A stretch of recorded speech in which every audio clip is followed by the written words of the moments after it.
Section 10. Effect of charges in law. I got a call from IT department requesting my presence in their office. I dropped what I was doing and dashed to see the OC Infotech, DSP Felix. He smiled as I stepped into his office.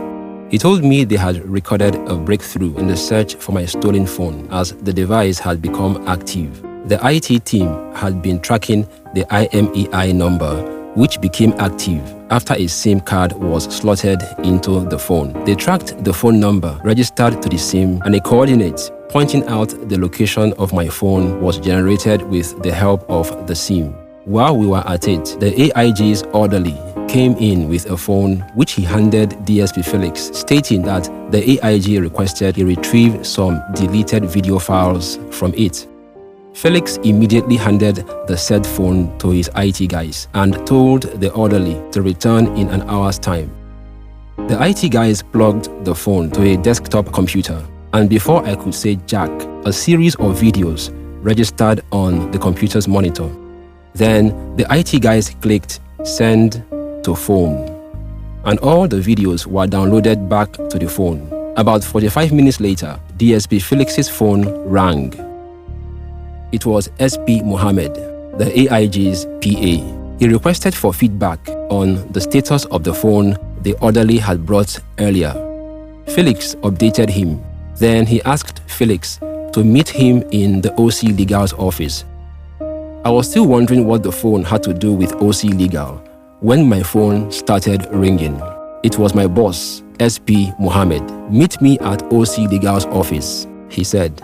I figured my curiosity was about to be satisfied.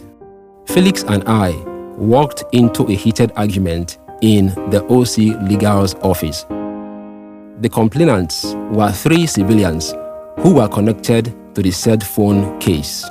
But they became calm after the OC Infotech hooked the phone to a smart TV on the wall via Mirrorcast and started playing the videos.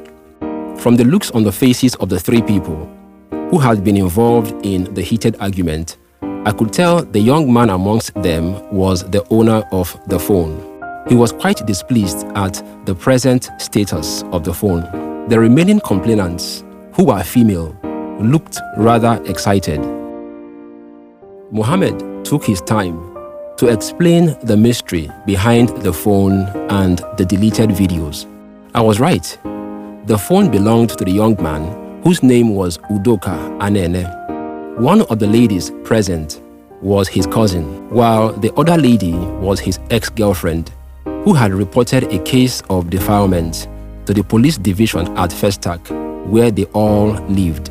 Udoka's girlfriend, Ngozi, had a problem with him because of his demand for regular sex. Afraid he might use and dump her, Ngozi insisted he marry her as a form of assurance. That didn't go down well with Udoka, who got angry and proudly boasted that he would get the sex elsewhere. Consequently, he walked out of the relationship. A little while later, he sent Ngozi a pornographic video of himself getting a blowjob from a girl who appeared to be underage. Angered and disgusted, Ngozi rushed to Festac Police Division and reported a case of defilement against Udoka, who was immediately arrested by the police. They retrieved Udoka's phone, but after he had already deleted all the incriminating videos on it. However, when the police played the video on Ngozi's phone, Udoka denied that he was the male in the video, since the video only showed the face of the little girl, who was identified by Udoka's cousin as Natasha, Udoka's elder sister's daughter, who was currently in the United States. Udoka's cousin, Mary, said Natasha had come home some weeks ago to spend some time with her mother. The OC Legal said it was only Natasha that could identify the male figure in the video. A call was made to her mother, who asked us to leave her daughter out of the case. She pointed out that the case would obviously attract international attention, and the US government would want to ensure their citizens got justice. However, justice would come at the expense of the case becoming a part of Natasha's profile that she was molested by her uncle at the age of 7.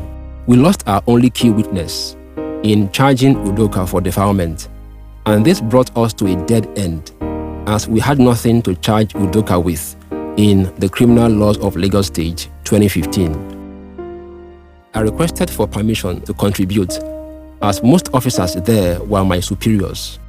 The OC Legal, who was the most senior, granted me permission. I cited Section 10 of the Criminal Laws of Lagos State 2015, which states that a person cannot be punished for doing or omitting to do an act unless the act or omission constitute an offense under an applicable law when it occurred. So, what we had to do was to look for any law that housed the offense we had detected.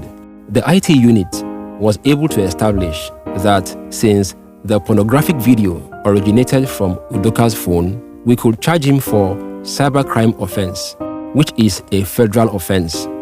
I referenced Section 23 of Cybercrime Act 2015, tagged child pornography and related offenses, which upon conviction would result in 10 years imprisonment.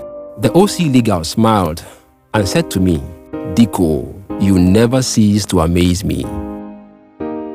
Mohammed directed I should go and take their statements in that regard and charge Udoka to the High Court as soon as possible.